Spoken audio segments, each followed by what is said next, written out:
We have a massive and very well-respected industry insider hinting to us that there may be a settlement between the SEC and XRP case.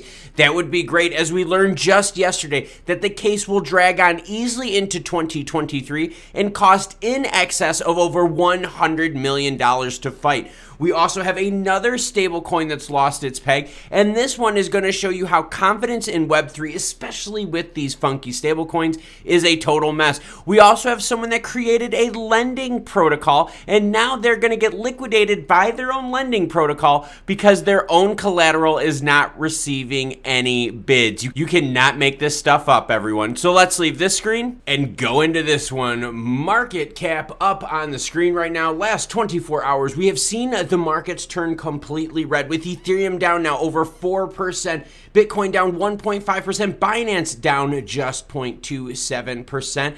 XRP, though, everyone, down 2.68%. We're going to highlight them big in this video. But now let's get on to something that you cannot make up. BENDDao contract only has 15 ETH left to pay its lenders.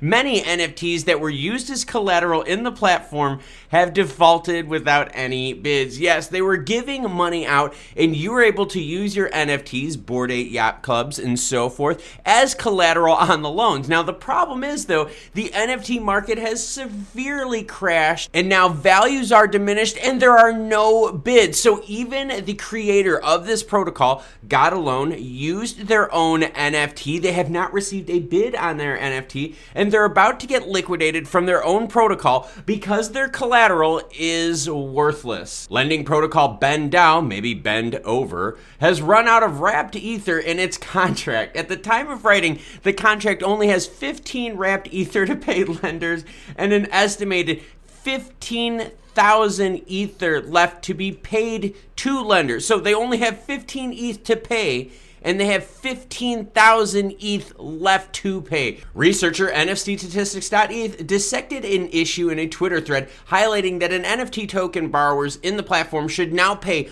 100% interest on the ETH they borrowed. In addition, the debt position against the NFTs is also on the rise. Furthermore, the researcher noted that many of the NFTs have been used in collateral and defaulted currently have no bids. In relation to this, there are more NFTs on the platform's alert list, which are NFTs that are about to default, come to auction because of the falling NFT floor prices or rising debt and high interest rates. This is a lot to take in, so let's break it all down and make some sense of it. All right, so you've got these NFTs that were used as collateral on loans. Now, the problem is these NFTs are worth less and less and less. In fact, the floor of these NFTs have really fallen here recently, which means that the collateral that people gave is now worth way, way less, which means when they get liquidated, it's going to push the floor price even lower because of extreme downward selling pressure, which means that the liquidations will happen even faster because the collateral is now worth even less and less and less. Catching a falling knife, everyone. So bad that even the creator of the protocol is facing liquidation because their own NFT that they use for collateral isn't worth crap. But now we're going to talk about another fallen stable coin. I got to put it in quotes. And then we're going to get into SEC XRP case settlement news, which would be a good thing considering the huge price tag that this court case is costing. So we go from a lending protocol that is defaulting on people to now, yes, we have another stable coin losing its peg. Is Acala USD losing its peg again? Yes, it is losing its peg again. aUSD drops to 80 cents. In a tweet Monday, PeckShield Alert revealed that Acala aUSD is down to 81 cents, moving further away from its dollar peg. It's worth noting that aUSD first lost its peg on August 13th, forming new lows below 10 cents, everyone. A 90% reduction in a stablecoin. How can you be a stablecoin if you're really not stable? The team confirmed that the incident resulted from an erroneous configuration in its newly launched IBTC aUSD liquidity pool that allowed bad actors to mint over $3 billion in aUSD in excess. Yep, so there was a protocol exploit where they were able to take advantage of it, mint over 3 billion tokens, and the worst part is This is commonplace in the stablecoin market. We're seeing messes like this, exploits like this all over the place, greatly reducing the confidence in these so-called stable coins. Furthermore, on Sunday, the community passed a referendum to burn an additional 1.68 billion aUSD minted during the exploit, traced to one of the 16 accounts. Notably, these coins have since been burnt, leaving the remaining excess supply in millions. So now they've got someone that exploited it for over 3 billion. They now had to burn over 1.68 billion of these tokens. This is an absolute mess. Now, if we move over to coin market cap, you can see the depegging is quite severe. Now, this all started on the 13th, and you could see that, yes, it did go to sub 1 penny, everyone. And it is now back up to just 80 cents with fears of it falling back down to 0. So we now go from stable coins to XRP SEC talk. And Brian Brooks, yes, he is our insider, hinting that there may be a settlement. And that would be huge because there's some big factors that would tie into this. Let's get into it. Former comptroller of currency, someone in the know, says Ripple and SEC will settle to enable investors to continue in trading and holding XRP. The lawsuit between Ripple and the SEC has been a major topic of the cryptocurrency industry. Cryptocurrency enthusiasts, including popular figures in the industry, have weighed into debate as whether Ripple offered unregistered securities in the United States. Now, we've recently learned that this case can easily extend well into 2023 on its normal time frame. We also learned that Brad Garlinghouse said, hey, he thinks the case is going to be done in 2022, costing Ripple Labs $100 million.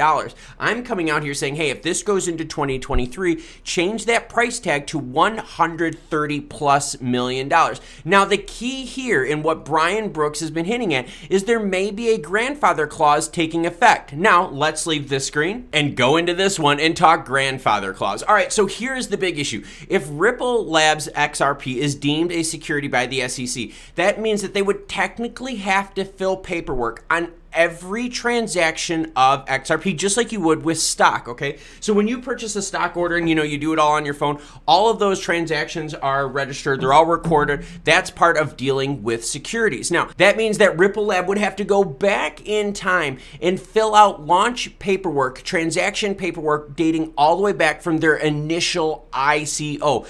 That paperwork mess alone could put Ripple Labs XRP out of business. In fact, almost every crypto out of business. Could you imagine if you had to file paperwork for every single XRP transaction that happened since 2015, how many forms you would have to fill out, all the money you would have to sending those forms to people, filing them and all that. That could easily put these companies out of business. What Brian Brooks is saying is that the SEC is sitting there going, hey, they don't want to give up the Hinman information, and trust me, the SEC doesn't. They've objected twice right now to releasing the Hinman information. So Brooks is saying, hey, SEC does not want to give up Hinman stuff for obvious reasons, because that could set a good precedent for the crypto industry going through. They're saying, hey, they don't want to expose the Hinman stuff. Maybe we could settle. If we settle, we could then grandfather everything that happened before X date. Now, what would make sense would be if they were to announce a settlement now, but with an effective date later. How this would work would be similar to this.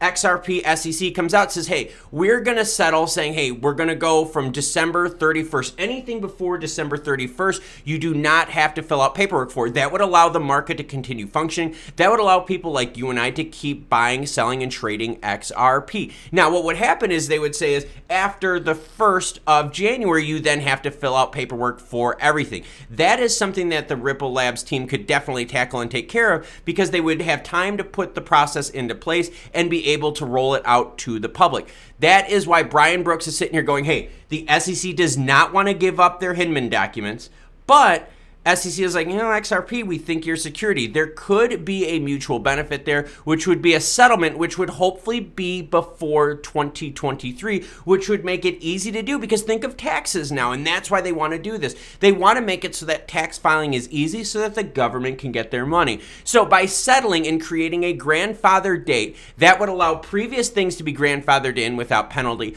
but would create penalty for newly released assets and would create standards for filing a paperwork in regards to securities. Now, that's if XRP is deemed as security and if they agree with it with the settlement. We are still very far away from that, but we have seen recently that this case is getting slower and slower, and the SEC, just like I mentioned earlier, has now twice refused to release the Hinman documents, even though the court is telling him to do so. So that's why Brian Brooks is like, hey, the SEC is heavily motivated to settle, and all of us out there would love to see a settlement, because honestly, if the SEC takes the case the direction that they want to, we will not see resolution until the end or middle of 2023. That would then crank up the cost of the case well beyond the $100 million that Brad Garlinghouse has been saying that it's going to cost, and would crank it up well into the $130, $140, $150 million range. And remember, Ripple Labs is using XRP tokens to pay for its court costs. So